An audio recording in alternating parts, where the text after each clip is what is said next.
Hello guys, இன்றைக்கி வந்துட்டு என்னோடய ஸ்டைலில் வெஜ் குருமா எப்படி பண்ணுறது தாங்க பார்க்க போகிறோம். இதுக்காக வந்துட்டு நான் 2 பெரிய வெங்காயம், கொஞ்சமாக வந்துட்டு தேங்காய், கொஞ்சம் இஞ்சி பூண்டு, ஒரு தக்காளி எடுத்திருக்கேன். அதுக்கப்புறம் நம்மக்கிட்ட இருக்க வெஜிடபிள்ஸை வந்து வெஜ் குருமா எப்படி பண்ணுறதுன்னு பார்க்கலாம். ஃபஸ்ட்டு ஒரு மிக்ஸி ஜாரில் நம்மக்கிட்ட இருக்க தேங்காய், இஞ்சி பூண்டு, கொஞ்சமாக வந்துட்டு பொட்டுக்கடலை, ஒரு 4 முந்திரி பருப்பு, அப்புறம் 2 பச்சை மிளகாய் இதை போட்டு நல்லா மிக்சியில் வந்துட்டு கிரைண்ட் பேஸ்ட்டாக வந்துட்டு வச்சுக்கோங்க. அதுக்கப்புறமா ஒரு குக்கரில் கொஞ்சமாக எண்ணெய் விட்டு, எண்ணெய் சூடானதுக்கப்புறமா கொஞ்சம் சோம்பு போட்டு, சோம்பு பொரிஞ்சதுக்கப்புறமா வெங்காயம், தக்காளி, கருவேப்பிலை போட்டு 2 மினிட்ஸ் நல்லா சாட்டே பண்ணிக்கோங்க. அதுக்கப்புறமா நம்மக்கிட்ட இருக்க வெஜிடபிள்ஸை போட்டு வெஜிடபிள்ஸ்க்கு ஏற்ற உப்பு, அப்புறம் கொஞ்சமாக தண்ணி விட்டு ஒரு 5 மினிட்ஸ் நல்லா சாட்டே பண்ணிக்கோங்க.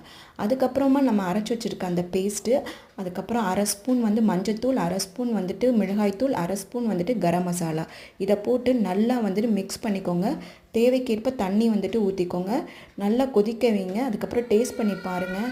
நான் டேஸ்ட் பண்ணதில் கொஞ்சம் உப்பு மட்டும் கம்மியாக இருந்துச்சு. உப்பு மட்டும் போட்டுட்டு குக்கரை மூடி வச்சு விசில் போனதுக்கப்புறமா கொஞ்சமாக மல்லி இலை போட்டு மிக்ஸ் பண்ணால் குருமா அவ்வளோ டேஸ்ட்டு.